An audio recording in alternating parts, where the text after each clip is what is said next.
The moon hung heavy over Westeros, casting an eerie glow upon the cliffs of Casterly Rock. Thunder rumbled in the distance, casting echoes of distant conflict across the land. Lann the Clever stood hidden in the shadows, eyes calculating the stronghold before him.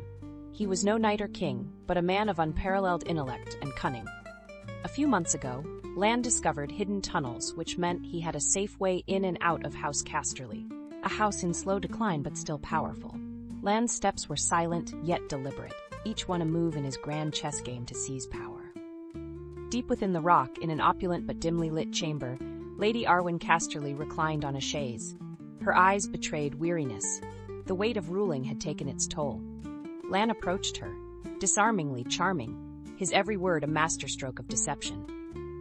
"My lady, House Casterly deserves better," he whispered, planting the seeds of doubt and ambition. This is the inciting incident, a pivotal moment where Lann's machinations start to weave through the house, drawing ever closer to the throne. Outside, Lann's spies relay critical information to him about the next council meeting. Lann smirked, knowing that Lord Casterly's declining health and the petty squabbles among his children would provide ample opportunities. That night, he planted false evidence of treachery to further fracture the already unstable house. The first cracks in the mighty fortress of House Casterly began to show. As Lann's influence grew, so did the tension. Noble clans within the Westerlands began to sense the brewing storm, while the small folk whispered legends of a clever fox amongst lions. But there was Gerald Casterly, a young knight loyal to his house, and Lady Arwen, who started to distrust Lann's too smooth words. But Lann anticipated their suspicions and continued to weave his net tighter. The day dawned with a council meeting that would change the course of history. Lann orchestrated each event flawlessly, a secretly intercepted message, a subtly incited argument, and finally a staged betrayal. Gerald Casterly, charged with conspiracy, was hauled before the council. The young knight's eyes met Lann's, filled with fury and helplessness. In a clever flourish, Lann presented evidence that led to Gerald's banishment. Exploiting the opportunity, Lann forced a marriage with Lady Arwen, consolidating his claim to Casterly Rock.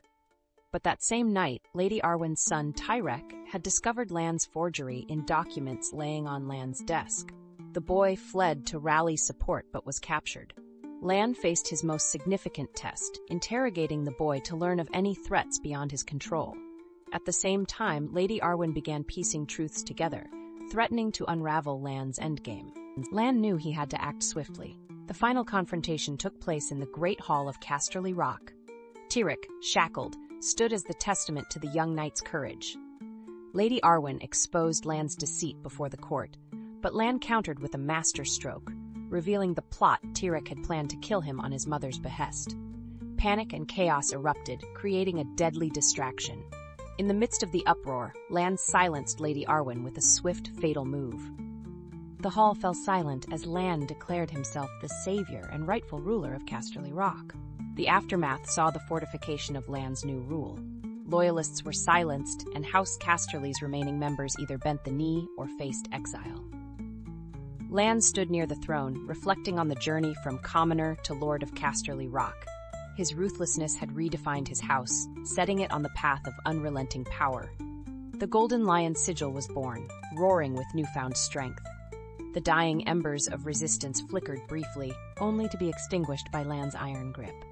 Many years later, a gray-haired Lann looked out from the ramparts of Casterly Rock. His ambition had been realized, his legacy cemented. The lands were rich, and the Lannister name commanded respect, fear, and intrigue. As the sun set, casting golden hues over the land, Lann whispered, "Hear me roar," knowing his lineage would echo through the annals of Westeros for millennia.